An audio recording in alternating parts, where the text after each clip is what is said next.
Des quenelles sans arrière-goût. La maison lyonnaise Malartre s'offre un coup de pub pour redorer l'image de son produit phare, mise à mal selon elle par l'affaire Dieudonné.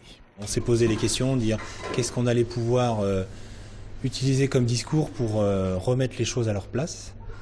Et restant producteur dans la gastronomie lyonnaise, il était important que ce plat traditionnel lyonnais reste dans notre possession. Il y a en France des quenelles dont on peut être fier. Et le deuxième slogan, c'est Quenelle Maison Malartre, des quenelles sans arrière-goût. Les slogans sont un brin provocateur et sont principalement destinés aux Parisiens. Des affiches ont été placardées dans toute la capitale. Les Lyonnais, eux, semblent au-dessus de la polémique. C'est un mets qui est délicieux, avec un peu de crème. Et il ne faut pas changer l'utilisation de la quenelle et surtout ne pas voir autre chose. Ça veut dire que certains Français ont découvert la quenelle à travers la polémique Dieudonné. Je pense qu'ils s'apparentent au mot qui est distribué dans les médias et ne connaissent pas la vraie signification de ce nom-là et de ce produit. Et le coup de pub semble avoir fonctionné puisque la plupart des médias ont relayé l'info aujourd'hui. La quenelle a donc de nouveau fait la une, mais de manière positive cette fois. Toi qui souffres, qui que tu sois, entre, dors, mange, reprends espoir, ici on t'aime. 60 ans après, l'appel de l'abbé Pierre résonne encore. Ici, au dépôt Emmaüs de Vénissieux, le 1er février 1954 ne semble pas si loin. Dans la région, les communautés se sont créées au fur et à mesure d'itinérantes qu'il y avait à l'époque. C'était des gens qui allaient de ville en ville, demandaient un local à la mairie et puis incorporaient des compagnons et des bénévoles pour créer un projet Emmaüs. Donc Emmaüs Lyon, par exemple, est né en 1970. 40 ans plus tard, c'est dans cet entrepôt de 8000 m² que la solidarité s'opère, avec les dons de particuliers qui arrivent en masse chaque jour. À la manœuvre pour trier, réparer, ranger, 60 compagnons qui vivent et travaillent sur place, comme Robert, 63 ans, arrivé en 2004. J'ai vécu dans la rue pas mal de temps, presque 25 ans à dormir dehors. Puis voilà quoi, donc j'ai connu Emmaüs, donc ça m'a beaucoup aidé quoi, disons que maintenant Emmaüs c'est ma maison. Demain, compagnons et bénévoles seront place de la République dans le centre de Lyon pour que même 60 ans après, les plus démunis ne soient pas oubliés. Les élections municipales du mois de mars, bonne journée. C'est un peu l'outsider de cette élection, Philippe Moine, candidat UMP à la mairie de Vaux-en-Velin. Dans ce bastion communiste, la droite n'a en effet jamais fait de gros scores, mais pour autant, cet ancien chef d'entreprise veut croire en ses chances face à une majorité qui part cette année encore divisée.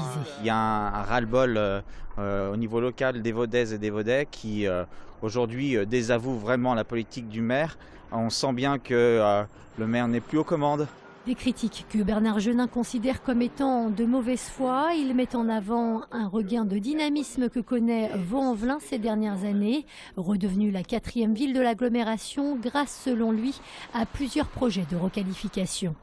Nous sommes la seule ville du département, mis à part Lyon peut-être, à avoir 4 opérations d'agglomération sur le territoire de la ville. Des projets qui changent certes l'image de la commune, mais sans pour autant vraiment changer les problèmes de fond, selon Hélène Geoffroy, qui dénonce des projets de ville à la dérive.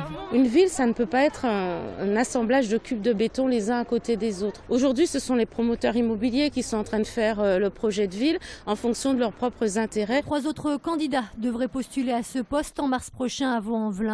Le centriste Stéphane Bertin, Nordine Gasmi qui mène une liste citoyenne et Marie-André Marteau pour Lutte ouvrière.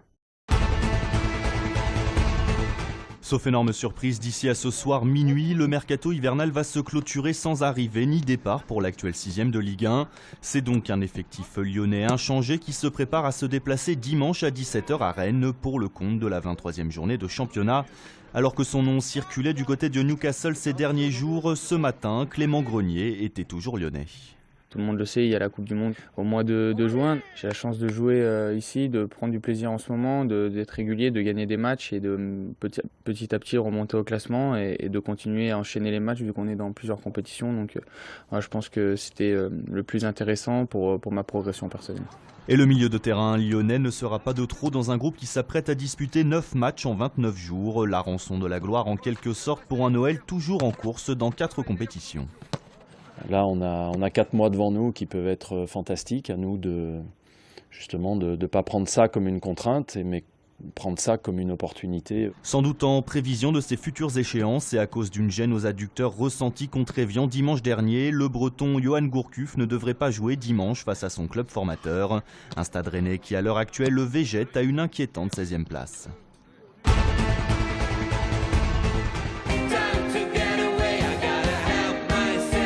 Depuis maintenant 20 ans, avec sa voix si singulière, il enchaîne les succès, que ce soit avec son groupe Louise Attaque ou désormais en solo.